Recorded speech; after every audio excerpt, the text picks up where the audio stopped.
సిద్ధమా మీరు? సిద్ధం అని బోట్లు పెట్టుకున్న జగన్ రెడ్డికి యుద్ధం అంటే ఏంటో చూపిద్దామని మిమ్మల్ని నేను అడుగుతా ఉన్నా. రాష్ట్రాన్ని సర్వనాశనం చేశాడు. ఈరోజు తెలుగువారి కోసం గాయాలతో ఏర్పడినటువంటి రాష్ట్రానికి ఆ రోజున అనుభవం కలిగినటువంటి వ్యక్తి అయితేనే ఈ రాష్ట్రం నడుస్తుందని చెప్పి చంద్రబాబు నాయుడు గారు కూడా సపోర్ట్ చేశారు. పవన్ కళ్యాణ్ గారు, చంద్రబాబు గారు అహర్నిశలు కష్టపడి పోలవరం, అమరావతి ఇలా అనేక సంక్షేమ అభివృద్ధి కార్యక్రమాలు చేస్తే మాయ మాటలు చెప్పి 2019లో అధికారంలోకి వచ్చినటువంటి ఈ వ్యక్తి ముఖ్యమంత్రి అన్ని వర్గాల్ని మోసం చేశాడు, అభివృద్ధి లేకుండా చేశాడు. ప్రశ్నించిన వాళ్ళని దాడులు చేశారు, హత్యలు చేశారు. ఎస్సీలు, ఎస్టీలు, బీసీలు, మైనార్టీలు అనేక మంది నష్టపోయాం, జైళ్లు పాలయ్యాం. మళ్ళీ ఇప్పుడు మనల్ని మోసం చేస్తానికి బయటకు వస్తా ఉన్నాడు. నా ఎస్సీలు, నా ఎస్టీలు, నా బీసీలు, నా మైనార్టీలని మళ్ళీ మనల్ని మోసం చేయడానికి ప్రయత్నం చేస్తా ఉన్నాడు. దయచేసి మనం ఎవరు కూడా మోసపోవద్దు, భవిష్యత్ తరాలకు అన్యాయం చేయొద్దు. ఈరోజు పవన్ కళ్యాణ్ గారు, చంద్రబాబు నాయుడు గారు ఏదైతే ఈ రాష్ట్రం కోసం ఏర్పాటు చేసినటువంటి ఈ కలయికతో మళ్ళీ ఈరోజు మనం ఒక స్వచ్ఛమైనటువంటి పరిపాలన తీసుకొద్దాం, ఈ రాష్ట్రాన్ని కాపాడుకుందాం. ఈరోజు నష్టపోయినటువంటి, దగాబడినటువంటి దళిత, ఎస్సీ, ఎస్టీ, బీసీ, మైనార్టీ వర్గాల కోసం స్వచ్ఛమైనటువంటి కార్యక్రమాలు చేసుకుని ఒక స్వచ్ఛమైనటువంటి పరిపాలన కోసం రావాలని కోరుతా ఉన్నా. మరొకసారి కోరుతా ఉన్నా, ఇవాళ మన కలయికని తప్పుదారి పట్టించాలని రకరకాలుగా ఈరోజు మన మధ్యలో చిచ్చులు పెట్టాలని ప్రయత్నం చేస్తా ఉన్నారు.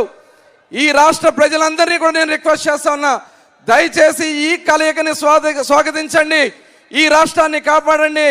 ఈ రాష్ట్రంలో ఉన్నటువంటి ఎస్సీ, ఎస్టీ, బీసీ, మైనార్టీ సోదరులు పడుతున్నటువంటి కష్టాల నుంచి ఈ రాష్ట్రాన్ని అభివృద్ధి పదంలో నడిపించగల మరి చంద్రబాబు నాయుడు గారి, పవన్ కళ్యాణ్ గారి నాయకత్వాన్ని బలపరచాలని మరొకసారి మిమ్మల్ని అందరూ కూడా కోరుకుంటూ, జై తెలుగుదేశం, జై జనసేన.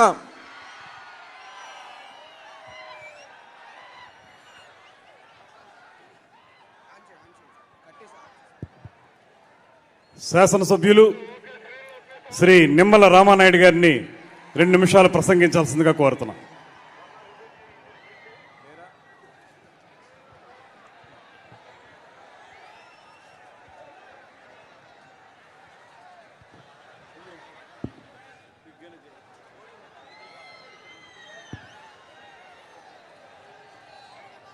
తెలుగుదేశం జనసేన భారీ బహిరంగ సభ వేదికను అలంకరించినటువంటి జాతీయ తెలుగుదేశం పార్టీ అధ్యక్షులు నారా చంద్రబాబు నాయుడు గారికి, పవన్ స్టార్ మన పవన్ కళ్యాణ్ గారు జనసేన అధ్యక్షుల వారికి, వేదిక ముందున్నటువంటి తెలుగుదేశం జనసేన కుటుంబ సభ్యులకు అందరికీ కూడా హృదయపూర్వకమైన నమస్కారాలు తెలియజేసుకుంటూ, ఒకప్పుడు ఆంధ్రప్రదేశ్ అంటే ఒక అన్నపూర్ణ, ఒకప్పుడు ఆంధ్రప్రదేశ్ అంటే ఒక ధాన్యాగారం.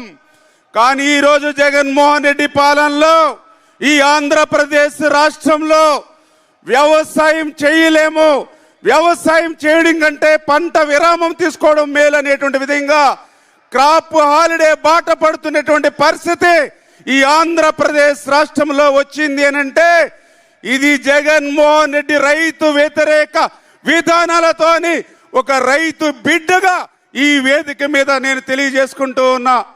ఏదైతే ఇన్పుట్ సబ్సిడీ ఎత్తేసాడు, ఇన్సూరెన్స్ ను మర్చిపోయాడు, వ్యవసాయ యాంత్రీకరణ కోత కోసాడు, డ్రిప్ ఇరిగేషన్ మర్చిపోయాడు, ఆక్వాకు ₹1.5 కరెంట్ సబ్సిడీని ఎత్తేసాడు.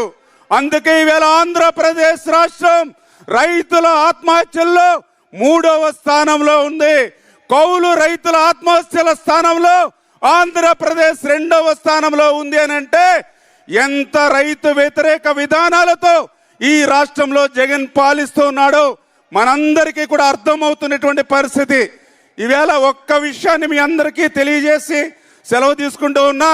అందులో ప్రధానంగా గోదావరి జిల్లా బిడ్డగా, ఒక రైతు బిడ్డగా జగన్మోహన్ రెడ్డిని సూటిగా అడుగుతూ ఉన్నా. ఏదైతే మొన్న తుఫాన్లు వచ్చి, వర్షాలు వచ్చి రైతుగా మేము నష్టపోతే రైతులు ధాన్యం అమ్ముకుంటే డబ్బులు మాకొస్తాయి, కానీ రైతుగా మేము ధాన్యం అమ్ముకోవాలంటే ట్రాక్టర్కి, లారీకి, లోడుకి 20,000, 30,000 రైస్ మిల్లులకి ఎదురు కట్టేటువంటి పరిస్థితి, దుస్థితి ఎందుకు కల్పించావో ఇవాళ జగన్మోహన్ రెడ్డి సమాధానం చెప్పాలి. రైతు